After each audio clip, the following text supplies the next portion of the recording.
ہوا ہے؟ کب قتل ہوا ہے مسلمہ کذاب؟ حضرت ابوبکر صدیق رضی اللہ تعالیٰ عنہ کے زمانے میں حضرت خالد بن ولید کی قیادت میں جو فوج بھیجی گئی تھی، اچھا اسے قتل کس نے کیا ہے مسلمہ کذاب کو؟ کون بتا سکتا ہے؟ مسلمہ کذاب کو قتل کس نے کیا ہے؟ کسی کو معلوم ہے؟ پڑھیں تاریخ بھائی. نہ، جس نے کفر کی حالت میں اسلام کے سب سے بڑے پہلوان کو قتل کیا تھا، شہید کیا تھا، اسی نے مسلمہ کذاب کا بھی قتل کیا ہے. وحشی نے، وحشی بن حرب نے، جس نے حضرت حمزہ رضی اللہ تعالیٰ عنہ کو شہید کیا تھا، اسی نے مسلمہ کذاب کو قتل کیا ہے. اور یہ سوچتے ہوئے کہ جب میں کافر تھا تو اسلام کے سب سے بڑے سردار کو ہم نے مارا ہے، تو اسلام لانے کے بعد کفر کا جو سب سے بڑا سردار ہے اسے میں قتل کروں گا تاکہ اللہ تعالیٰ کے سامنے منہ دکھانے کے لائق ہو جاؤں، ہے نا. تو مسلمہ کذاب کا قتل کب ہوا ہے؟ حضرت ابوبکر صدیق رضی اللہ تعالیٰ عنہ کے زمانے میں، جب حضرت خالد بن ولید رضی اللہ تعالیٰ اپنی فوج لے کر کے یمامہ پر آپ نے چڑھائی کی ہے. تو اسی طریقے سے طلحہ الاسدی اس نے دوبارہ کہا جاتا ہے کہ ایمان قبول کیا، اس کا ایمان اچھا ہوا. کہنے کا مطلب ہے کہ بہت سے لوگوں نے نبوت کا دعویٰ کیا، ویسے تو بہت نے دعویٰ کیا ہے، لیکن 30 کے قریب یعنی 27 ایسے ہیں جو بڑے پیمانے کے ہیں، یعنی ان کی طاقت بہت زیادہ ہوگی اور اس کے ماننے والے بہت زیادہ ہوں گے. انہی میں سے ایک نبی جو قریب میں گزرا ہے، اس کا کیا نام ہے؟ آپ کے یہاں کا ہے بھائی، غلام احمد قادیانی، ربوہ میں جس کا اڈا بنا ہوا ہے. وہ پنجاب قادیان کا رہنے والا تھا. ہندوستان پاکستان کے تقسیم کے بعد انگریزوں نے اپنی چالاکی سے انہیں کہاں منتقل کیا؟ پاکستان منتقل کر دیا تاکہ مسلمانوں میں رہ کر کے اپنا زہر پھیلائیں. غلام احمد قادیان اس نے بھی نبوت کا دعویٰ کیا تھا. تو قیامت کی نشانیوں میں سے ایک نشانی یہ ہے، بڑے بڑے تقریباً 30 بڑے بڑے دجالوں اور کذابوں اور نبوت کے دعووں داروں کا ظاہر ہونا ہے.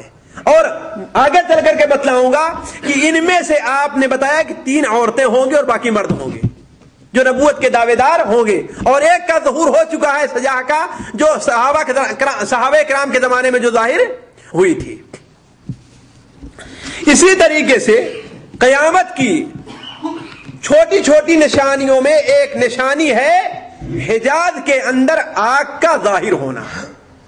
حجاز کے اندر آگ کا ظاہر ہونا، اور یہ بھی 7ویں ہجری کے وسط کے اندر ایک آگ ظاہر ہوئی ہے جو مدینہ منورہ کے پاس تھی، اور وہ آگ اتنی تیز تھی کہ مدینہ منورہ میں وہ آگ روشن تھی، اور اس آگ کی روشنی میں بغداد کے اندر لوگ بھی کتاب پڑھ لیا کرتے تھے، خط لکھ لیا کرتے تھے. اتنی تیز تھی وہ آگ. آپ صلی اللہ علیہ وسلم نے اس کی خبر دی ہے. چنانچہ آپ صلی اللہ علیہ وسلم نے ارشاد فرمایا کہ قیامت اس وقت تک قائم نہیں ہوگی جب تک کہ حجاز کی سرزمین سے ایک ایسی آگ ظاہر ہو جس سے بصرہ کے اندر اونٹوں کی گردن دیکھ لی جائے گی. اونٹوں کی گردن دیکھ لی جائے گی. متعدد کتب حدیث کے اندر لکھا ہے، ہم نے وہاں سے ایک تھوڑا سا پیراگراف نقل کیا، اسے آپ کو میں پڑھ کر کے سناتا ہوں. امام ابو شامہ ایک بہت بڑے مورخ ہیں، وہ لکھتے ہیں کہ بدھ کی رات 3 جمادی الاخرہ 654 کو، بدھ کی رات 3 جمادی الاخرہ 654 کو المدینہ منورہ میں سخت ترین آواز گونجی. پھر ایک ایسا عظیم زلزلہ آیا جس سے ساری زمین کانپ اٹھی، دیواریں ہل گئیں، چھتوں میں شگاف پڑ گیا، لکڑیاں اور دروازے کھڑکھڑا اٹھے، اور ایسا ہی ہر 1 گھنٹے پر ہوتا رہا. یہ سلسلہ جمعہ کے دن تک مہینے کی 5ویں تاریخ تک جاری رہا. یعنی 3 جمادی سے شروع ہوا ہے اور بدھ کو، جمعرات کو اور جمعہ کو یعنی 5ویں تاریخ تک یہ سلسلہ جاری رہا. پھر حرہ کی طرف ایک زبردست آگ کا ظہور ہوا جسے لوگوں نے اپنے گھروں سے دیکھا، اور ایسا لگتا تھا کہ مدینہ منورہ کے پاس ہی وہ آگ ہے. یہ بہت ہی زبردست آگ تھی، اس کے شعلے 3 میناروں سے زیادہ اونچے تھے. کتنی اونچی تھی؟ 3 مینارے جو ہوتے ہیں اس سے زیادہ اونچے تھے.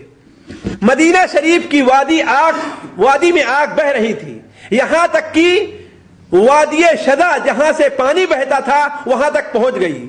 وادی شذا جس طرح پانی سے پر تھی اسی طرح آگ سے پر ہو گئی اور پانی کا بہنا بند ہو گیا. قسم ہے اللہ کی، ہم ایک گروپ بنا کر اسے دیکھنے نکلے تو دیکھا کہ پہاڑ آگ بہا رہے تھے. حرہ نے عراقی حاجیوں کا راستہ بند کر رکھا تھا، پھر وہیں تک پہنچ کر کے آگ رک گئی. حالانکہ لوگوں نے سمجھا تھا کہ یہ آگ ہم لوگوں تک مدینہ منورہ کے اندر داخل ہو جائے گی، لیکن لوٹ کر مشرق کی طرف بہنے لگی.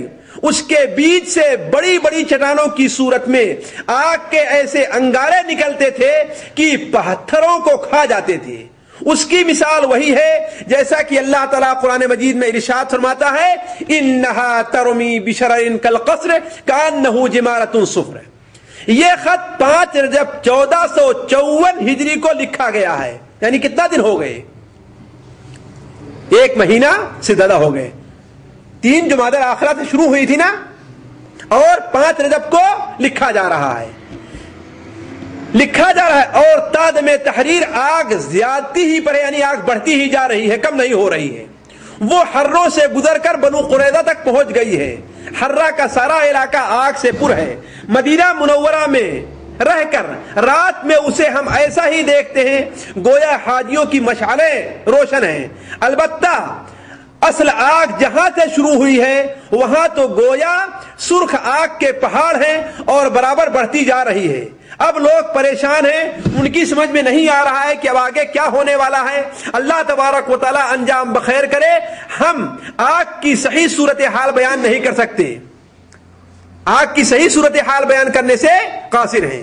ایک دوسرا خط جو امام ابو شامہ تک مدینہ منورہ کے قاضی شمس الدین بن سنان الحسینی نے لکھا تھا، اس میں وہ لکھتے ہیں، اس رات میں شہر کے امیر کے پاس میں گیا اور عرض کیا، عذاب نے ہمیں چاروں طرف سے گھیر لیا ہے، اللہ کی طرف رجوع کرو، صدق دل سے توبہ کرو، بغیر اس کے کوئی چارہ نہیں ہے. اس نے اپنے تمام غلاموں کو آزاد کر دیا، جس کا مال اس کے پاس تھا وہ سب واپس کر دیا.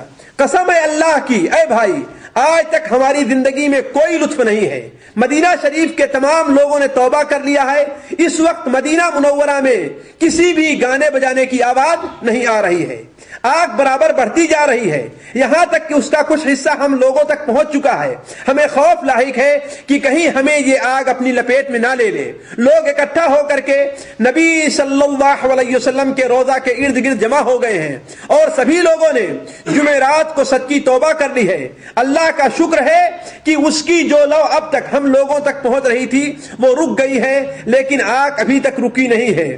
اس سے عجیب خوفناک آواز آتی ہے کہ نہ تو ہمیں سونے دیتی ہے اور نہ ہی کھانے پینے دیتی ہے.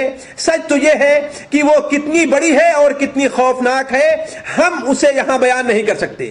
امام ابو شامہ آگے چل کر کے لکھتے ہیں کہ قاضی القضات صدر الدین علی ابن ابو القاسم الحنفی رحمہ اللہ نے ایک دن بحث و مذاکرہ میں ہم لوگوں سے عرض کیا کہ میں نے ایک بدوی کو دیکھا کہ بصرہ میں میرے والد رحمہ اللہ سے کہہ رہا تھا کہ ان لوگوں نے ان راتوں میں جب ارض حجاز میں آگ کا ظہور ہوا تھا تو بصرہ کے اندر اس آگ کی روشنی میں اپنے اونٹوں کی گردنیں تک دیکھ رہے تھے، جیسا کہ نبی